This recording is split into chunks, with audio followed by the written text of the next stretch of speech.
Pak Wamen dan Pak Panglima serta Pak Kasat, Pak Kasal, Pak Wakasat. Pertanyaan saya seputar keuangan, Bapak. Yang pertama, kondisi keuangan negara kita itu memerlukan efisiensi dalam pengelolaan anggaran saat ini. Maka dalam konteks ini, optimalisasi aset serta pengelolaan fasilitas pinjaman menjadi sangat penting untuk mendukung operasional pertahanan. Yang pertama mungkin kira-kira apa langkah konkret dari Kementerian Pertahanan dalam mengelola anggaran modernisasi alutsista dengan keterbatasan anggaran saat ini, Bapak. Kemudian yang kedua, bagaimana kemudian Kemenhan dan juga TNI mampu mengoptimalkan aset-aset yang dimiliki untuk operasional dan anggaran pertahanan kita. Dan yang terakhir, apakah ada skema alternatif, ya, semisal pembiayaan untuk program strategis seperti melalui Public Private Partnership atau PPP. Dan kami mendukung secara penuh terkait dengan revisi Undang-Undang TNI nomor 34 tahun 2004. Bila diperlukan kita juga bisa melakukan pembahasan bersama, Bapak, agar apa-apa yang kira-kira bisa menjadi titik penting bisa kita dorong secara bersama-sama ke Balek ataupun lembaga terkait. Terakhir, saya pengagum Pak Syafri karena dulu tahun 98 Pak Syafri menjadi primadona kami anak-anak SMP, Pak. Kalau ada Pak Syafri di tengah jalan itu kayaknya jalanan jadi aman, Pak. Jadi alhamdulillah sekarang kami bisa berpartner dan saya sangat bangga sekali mempunyai Menhan seperti Pak Syafri Samsudin. Ya, dulu jenderal ganteng, sekarang makin ganteng. Dan juga ditemani oleh Bapak Panglima TNI serta seluruh jajaran kepala stafnya. Saya ucapkan terima kasih, semoga sukses Bapak menjaga pertahanan negara kesatuan Republik Indonesia. Assalamualaikum warahmatullahi wabarakatuh. Terima kasih Habib. Pak Menhan dibilang ganteng bukan berarti dia ACDC, Pak. Itu adalah bagian dari komplimen. Karena ada usia-usia tertentu ACDC memang.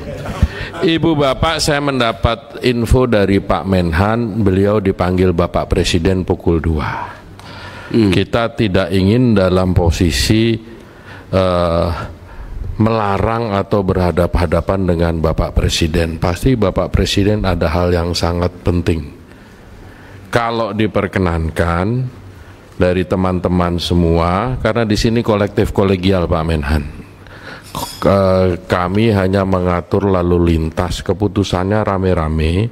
Kalau diperkenankan nanti kita selesaikan 1.40.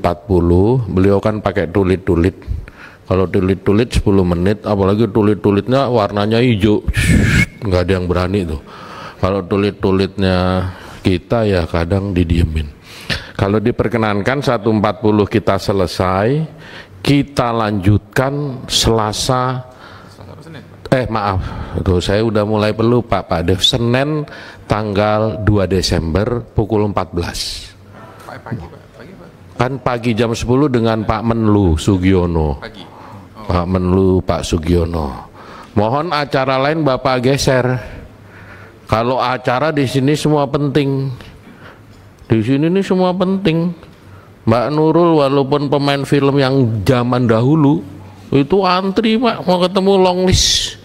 Kayak dokter ahli bedah panjang. Demikian juga Rahel Mariam. Kalau ini setuju kita putuskan, tapi kita sampai 1.40 karena penanyanya masih ada. Tadi Pak Salim, Pak Habib itu nomor 12 masih ada 10 penanya. Hak anggota yang paling dasar adalah bertanya karena mereka mewakili 500.000 orang. Ini hari ini yang datang persis 30 kali 500.000 itu berapa Pak? 4,5 juta orang Pak yang rapat hari ini. Jadi sekali lagi, kalau ini setuju, kita sampai 140 ya. Pak Endi Pat setuju? Pak Sabam Raja Guguk? Ya, ini karena mereka kan yang paling paham. Kalau bahasa Inggrisnya the ruling party, wah mengerikan Pak. Kalau kita bagian inilah. Pak Budi juga setuju ya? Setuju. Nah, ini krem de la kremnya. Wajah Pak Budi ini, wah, Mbak Nurul yang tadinya ngantuk aja jadi seger lah gitu. Demikian juga Farah. Saya lanjutkan satu penanya atau mungkin dua. Pak Kiai Dr. Jajuli Juwaini, Ketua Fraksi PKS.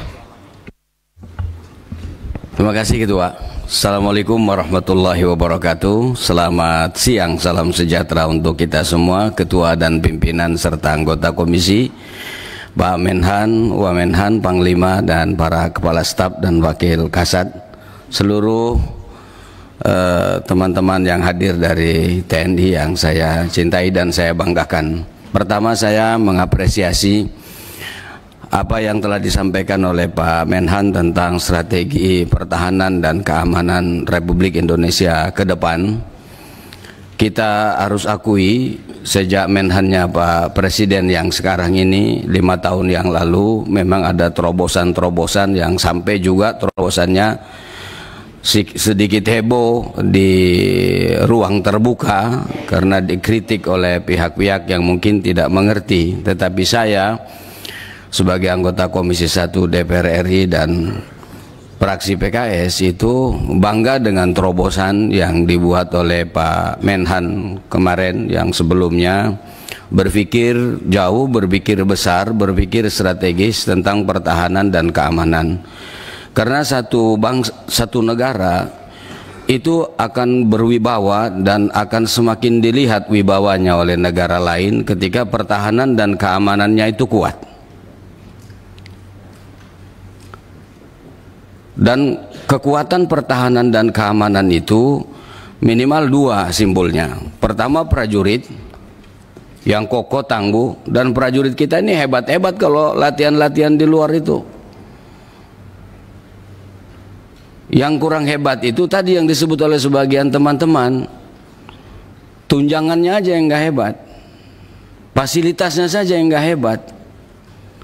Sekarang bagaimana mereka akan terus hebat kalau tidak di backup dengan fasilitas yang cukup? Kalau tentara saja begitu ngelihat rumahnya Pak Menhan bilang tempat tinggalnya menyedihkan, bagaimana rakyat biasa? Harusnya prajurit ini karena dia punya tugas yang luar biasa, itu tidak perlu ada perdebatan. Pak Ketua Komisi, Pak Utut dari tadi berulang, memang di situ persoalannya. Bagaimana Menteri Keuangan itu memahami ekonomi dan investasi atau investor tidak akan masuk ke satu negara kalau pertahanannya rapuh. Di situ yang harus dilihat oleh Menteri Keuangan untuk bisa memperhatikan dalam sektor ini. Mbak Nurul tadi sudah sebut, nggak sampai 1%. Negara-negara lain di Asia Tenggara saja sudah luar biasa. Kita bukan mau nyamain, tapi negara Indonesia yang luas lautnya lebih luas dari daratan, bagaimana cara mengontrol, menjaga pertahanan dan seterusnya itu tidak sederhana. Lalu tidak serius memberikan anggaran. Saya kira ini yang harus diluhurkan, itu adalah pemahaman dan mindsetnya tentang pertahanan dan keamanan, terutama dari pihak-pihak yang berkepentingan, yang berkaitan, yaitu Kementerian Keuangan dan Bappenas. Yang kedua, alutsista. Kita semua keliling Pak, setiap bukan saja reses, di saat reses kita keliling, tidak reses pun kita ada kunjungan spesifik. Kita sedih kalau kita datang ke markas-markas itu ketika semua alutsista itu semua lama. Bahkan kita selain sedih, di tengah sedih kadang pengen ketawa. Ini alat kalau dihidupin bisa jadi bukan maju ke depan, berbalik ke belakang gitu. Itu yang terjadi juga dijelaskan sama teman-teman di lapangan. Nah, karena itu saya kira 2 ini harus menjadi prioritas Pak Menhan. Kesejahteraan prajurit, yang kedua alutsista yang tangguh. Dan saya setuju dengan teman-teman, Selama alutsista bisa dibuat oleh perusahaan nasional kita, kenapa kita harus ngambil kepada perusahaan luar? Kita gunakan dan kita berdayakan perusahaan nasional kita tentang alutsista. Yang kedua, tidak bisa main-main lagi. Prajurit itu harus menjadi serius. Dua institusi dengan tugas yang sama meskipun berbeda, tetapi intinya sama, jaga pos. Yang satu uang makannya 90.000, yang satu 40.000. Padahal dua-duanya adalah alat negara. Jadi di mana keadilannya negara ini? Begitu, Pak. Jadi saya kira memang serius, Pak Ketua Komisi selalu kooperatif. Saya kira kalau kita bisa mengundang Menteri Keuangan dan Bappenas beserta Menhan di sini, ini cukup bagus, Pak Ketua. Saya mengusulkan itu. Jadi kita undang Menteri Keuangan dan Bappenas bersama Menhan dan Panglima di sini untuk bisa dipahami tentang situasi ini, supaya negara kita ini betul-betul berwibawa, betul-betul hebat dan kuat, sehingga tentram, damai, kokoh, ekonomi tumbuh, masyarakat sejahtera, investasi bagus, dan itulah yang kita harapkan.